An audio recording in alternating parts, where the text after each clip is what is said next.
नमस्कार साथियों, sunshine GS classes में आप लोगों का स्वागत है। मैं जितेंद्र कुमार आज इस वीडियो सीरीज में आप लोगों के लिए बिहार से संबंधित महत्वपूर्ण इंफॉर्मेशन को लेकर उपस्थित हुआ हूँ।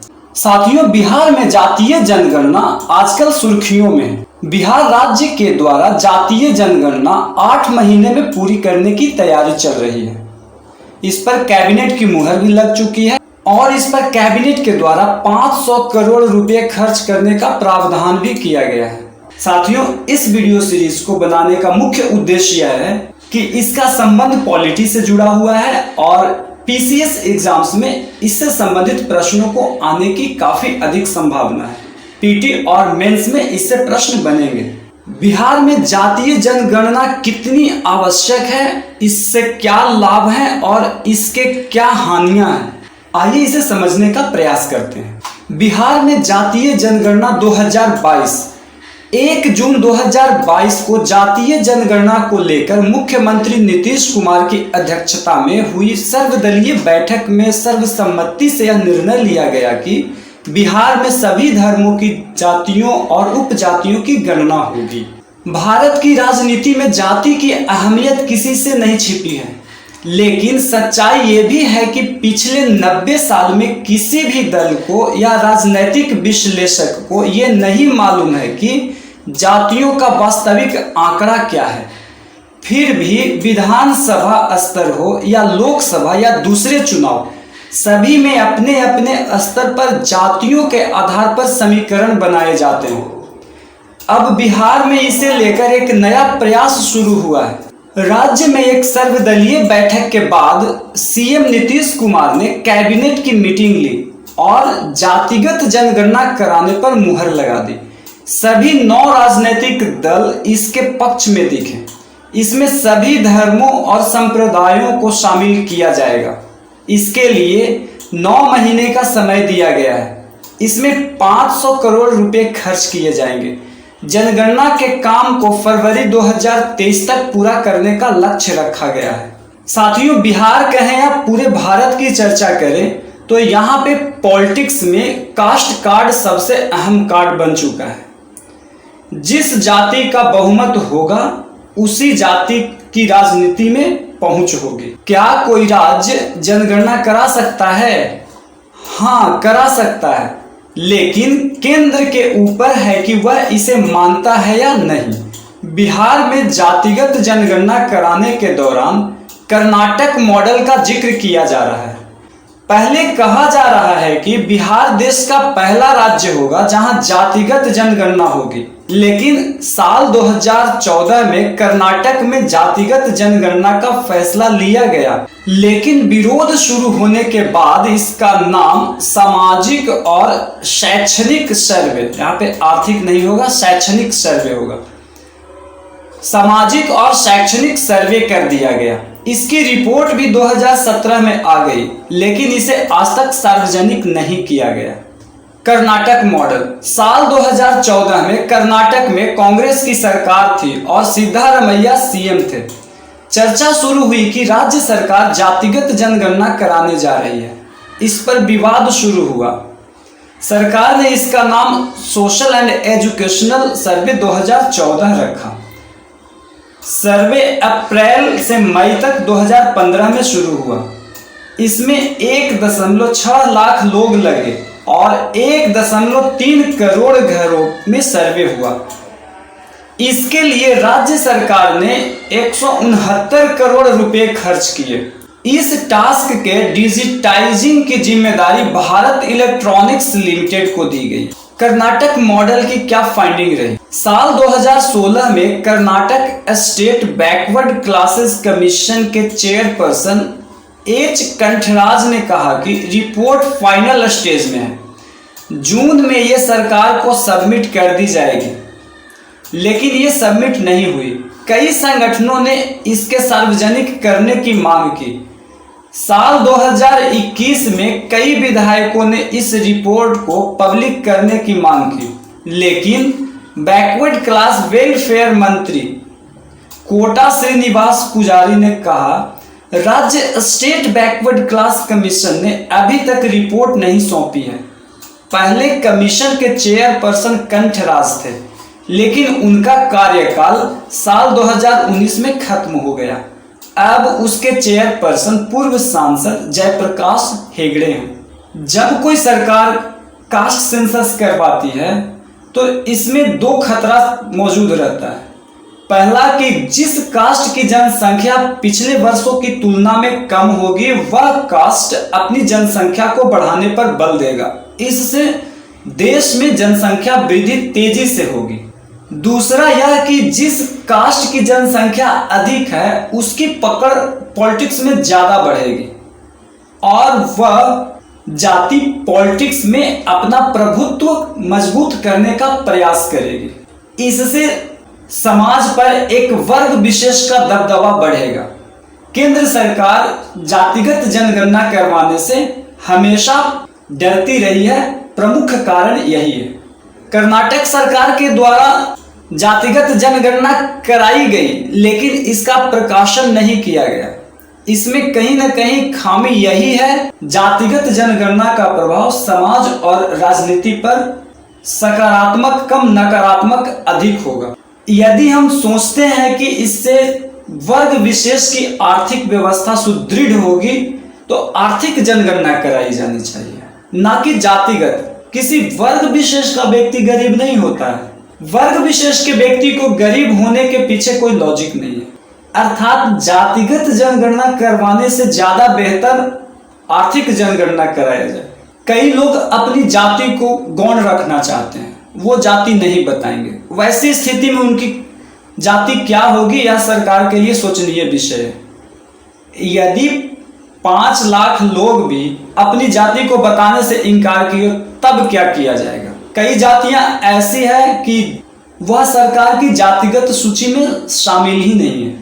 ऐसी स्थिति में उसकी जाति क्या होगी, अर्थात गलत आंकड़ों का प्रदर्शन किया जाएगा। नीतीश कुमार ने कहा, जातिगत गणना से समाज कल्याण और विकास की योजनाओं का वास्तविक लाभ वंचित तबकों तक पहुंचेगा। ये नीतियों कार्यक्रमों की दशा बदलने के आधार बनेंगे। इसकी कामयाबी कई मिथक तोड़ेगी। नेता प्रतिपक्ष तेजस्वी यादव ने कहा, जातिगत जनगणना से कमजोर वर्ग के लोगों की कितनी संख्या है इसकी जानकारी मिलेगी। इससे विकास कार्यक्रमों को उन तक बेहतर तरीके से पहुंचाया जा सकता है। गरीब, भूमिहीन, भीख मांगने वाले इत्यादि को जातिगत जनगणना से लाभ मिलेगा। सभी पक्ष और विपक्ष जातिगत जनगणना करने के लिए तैयार हैं। इससे सरकार को सुविधा मिलेगी, लेकिन इससे तुष्टीकरण की राजनीति को भी बढ़ावा मिलेगा। वर्ग विशेष को तुष्टीकरण किया जाएगा। जिस वर्ग की संख्या ज्यादा होगी उसे तुष्टीकरण की राजनीति, क्योंकि जब आंकड़ा पता नहीं है, अभी केंद्र और राज्य के पास वास्तविक आंकड़ा पता नहीं है कि हमारे देश में कितने कौन सी जातियां हैं, तब तो कास्ट पॉलिटिक्स टॉप पे है। जब पता चल जाएगा कि हमारे राष्ट्र में, हमारे क्षेत्र में विशेष जाति किस वर्ग की निवास करती है, तो वहां पे कास्ट पॉलिटिक्स खेलने में राजनीतिज्ञों को काफी अधिक सहूलियत होगी। गरीबी दूर करने के लिए जाति की आवश्यकता नहीं होती है। भूमिहीनों को जमीन देने के लिए जाति की आवश्यकता, क्योंकि किसी विशेष वर्ग का व्यक्ति गरीब नहीं होता है। गरीब सभी जातियों में मिलते हैं। अर्थात आर्थिक जनगणना क्लीन एंड फेयर तरीके से होनी चाहिए। भीख मांगने वाले इत्यादि, भीख मांगने वालों की क्या जाति होगी, ये सरकार के पास आगे चैलेंजेस आएंगे। इन चैलेंजेस को यदि सरकार पूरा करती है तो जातिगत जनगणना कराने में सफल होगी। हो सकता है कि कर्नाटक वाली स्थिति बिहार के साथ भी, गणना हो प्रकाशन न हो। यदि प्रकाशन होता भी है तब भी राजनीति में जातिगत बढ़ावा मिलेगा। केंद्र सरकार इन्हीं कारणों की वजह से राज्यों को या स्वयं जातिगत जनगणना करने और उसका प्रकाशन करने से हमेशा डरती रही है। बीजेपी प्रदेश अध्यक्ष डॉक्टर संजय जायसवाल ने कहा, बांग्लादेशी और रोहिंग्याओं को भी चिन्हित करना होगा। मुस्लिम अगड़े मुस्लिम पिछड़ों की हकमारी करते हैं। ऐसे में ये देखना होगा कि अगड़े पिछले न बन जाएं। सर्वे गणना ओबीसी कमीशन या अन्य तरह से होनी चाहिए। बाबा साहेब अंबेडकर के संविधान प्रदत्त 7वें शेड्यूल के अधिकारों में किसी तरह की छेड़खानी न किया जाए। अर्थात यदि आरक्षण किसी को दिया गया है तो उन्हें जाति से बेदखल न किया जाए या उन्हें आरक्षण से बेदखल न किया जाए जब तक कि वो सक्षम न हो जाए। 23 अगस्त 2021 को बिहार सीएम नीतीश कुमार एक सर्वदलीय डेलीगेशन के साथ पीएम से मिले थे।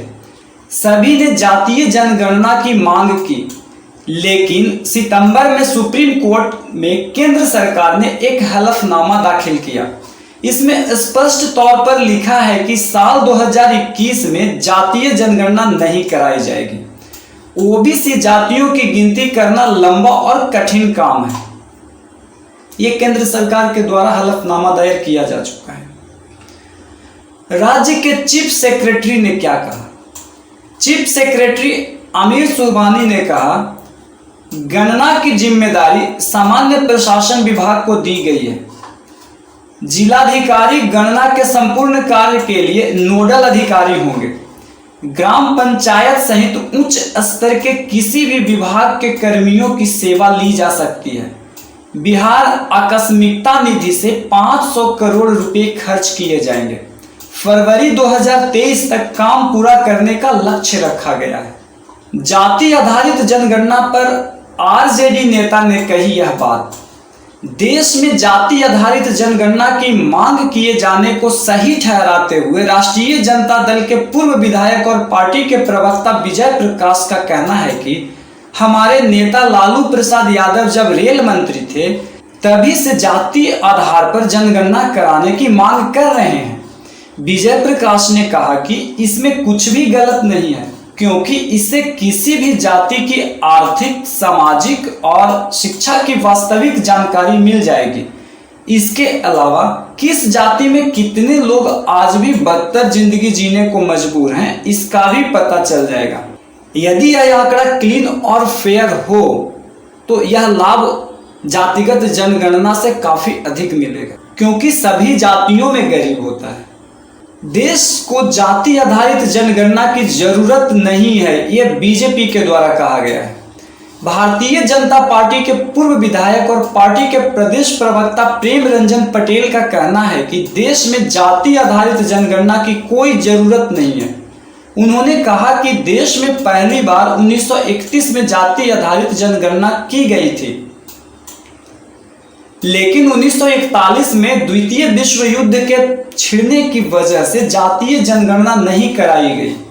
1947 में देश आजाद होने के बाद 1951 में तत्कालीन सरकार के पास भी जातीय जनगणना कराने का प्रस्ताव आया था, लेकिन तत्कालीन गृह मंत्री सरदार पटेल ने यह कहकर उस प्रस्ताव को खारिज कर दिया था।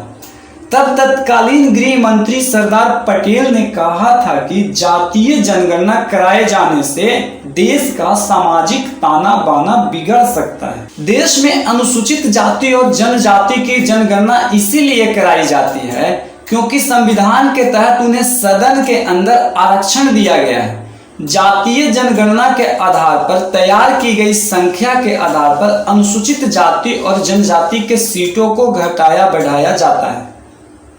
इसीलिए इन दो जातियों की जनगणना केंद्रीय स्तर पे की जाती है। जाति आधारित जनगणना से देश को उठाना पड़ सकता है नुकसान। जनगणना पर वर्षों से काम कर रहे पूर्व बिहार विधान पार्षद हरेंद्र प्रताप पांडे का कहना है कि जातिगत आधारित जनगणना से देश को नुकसान भी उठाना पड़ सकता है। उन्होंने कहा कि देश में जनसंख्या नियंत्रण कानून बनाने पर चर्चा की जा रही है। ऐसे में जातिगत आधार पर जब किसी को यह पता चलेगा कि उनके समाज की संख्या घट रही है तो वह जाति परिवार नियोजन को अपनाना छोड़ देगी, जिससे देश की जनसंख्या में और अधिक तेजी से वृद्धि होगी। हालांकि उन्होंने कहा कि अगर राजनीतिक दल जातिगत जनगणना का राजनीतिकरण नहीं करे तो इसके आधार पर लोगों की वास्तविक स्थिति का आकलन हो सकता है, लेकिन इसकी संभावना काफी कम है। पॉलिटिक्स में कास्ट कार्ड अहम कार्ड होता है और कोई भी पॉलिटिशियन इसे नहीं छोड़ेगा। मुख्यमंत्री ने कहा कि जाति आधारित जनगणना कराने का उद्देश्य लोगों को आगे बढ़ाना है ताकि राज्य का कोई भी व्यक्ति उपेक्षित न रहे। मुख्यमंत्री ने एक प्रश्न के जवाब में कहा कि राष्ट्रीय स्तर पर जातीय जनगणना के लिए केंद्र सरकार से अनुरोध किया गया था, किंतु राष्ट्रीय स्तर पर इसके आयोजन से इनकार के बाद राज्य स्तर पर करने का निर्णय लिया गया है। गौरतलब है कि 23 अगस्त 2021 को मुख्यमंत्री नीतीश कुमार के नेतृत्व में एक प्रतिनिधि मंडल ने प्रधानमंत्री से मिलकर देश में जातीय जनगणना कराने का आग्रह किया था। साथ ही इससे पहले भी देश में जातीय जनगणना कराने के लिए बिहार विधानसभा से वर्ष 2019 तथा 2020 में 2 बार प्रस्ताव पारित किया जा चुका है। उल्लेखनीय है कि जातीय जनगणना आखिरी बार वर्ष 1931 में की गई थी। हालांकि वर्ष 2011 में सामाजिक आर्थिक जातिगत जनगणना आयोजित की गई थी, किंतु केंद्र सरकार द्वारा इसके जातीय आंकड़ों को जारी नहीं किया गया था। जातीय जनगणना का इतिहास, ये नवभारत टाइम्स की पेपर कटिंग है। 140 साल से चल रही है जात की बात। भारत में पहली बार 1881 से लॉर्ड रिपन के काल से नियमित जनगणना प्रारंभ है। इससे पहले 1872 में लॉर्ड मेयो के काल में जनगणना प्रारंभ किया गया था भारत में।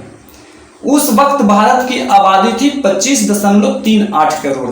1931 में जातीय जनगणना के आंकड़े इकट्ठे किए गए। वही आंकड़े आज भी अस्तित्व में हैं। 1941 में भी जातिगत जनगणना हुई, लेकिन द्वितीय विश्व युद्ध के चलते ये जारी नहीं हो पाए। आज़ादी के बाद 1951 में भी जनगणना हुई। 1951 में सरकार ने सिर्फ SC/ST के आंकड़े जुटाने तय किए। तब से जारी होते हैं सिर्फ अनुसूचित जाति और अनुसूचित जनजाति के आंकड़े। साथियों, हमारी सरकार जातीय जनगणना को आधार बनाकर समाज की आर्थिक स्थिति को सुदृढ़ करना चाह रही है। समाज की हाशिए पर जो लोग मौजूद हैं उनकी स्थिति सुदृढ़ करके राष्ट्र की स्थिति सुदृढ़ करने का प्रयास कर रही है। लेकिन इसके पीछे राजनीतिक मंशा भी छिपी हुई है, जो जातीय जनगणना के लिए एक नेगेटिव पॉइंट है। इससे समाज में विशेष वर्ग का दबदबा भी बढ़ेगा और तुष्टीकरण की राजनीति भी बढ़ेगी। ऐसा न हो कि समाज में निम्न वर्ग या दबे कुचले वर्ग की स्थिति सुदृढ़ होने की बजाय उनकी स्थिति और अधिक बदतर हो जाए। और दूसरा प्रभाव यह भी हो कि किसी वर्ग विशेष की जनसंख्या तेजी से बढ़े। तो सरकार को दोनों एंड पे विशेष रूप से काम करना होगा, तभी जाकर के जातीय जनगणना सफल होगी और अपनी सफलता का मुकाम भी हासिल करेगी। जिस लक्ष्य के साथ जातीय जनगणना बिहार में कराई जा रही है, यदि तुष्टीकरण की राजनीति नहीं की जाए तो समाज में आर्थिक सामाजिक उन्नति तेजी से बढ़ सकता है। साथियों, इसी के साथ आज की इस वीडियो सीरीज को यहीं पे समाप्त करते हैं। वीडियो यदि अच्छा लगा हो तो लाइक, शेयर और सब्सक्राइब करना न भूलें।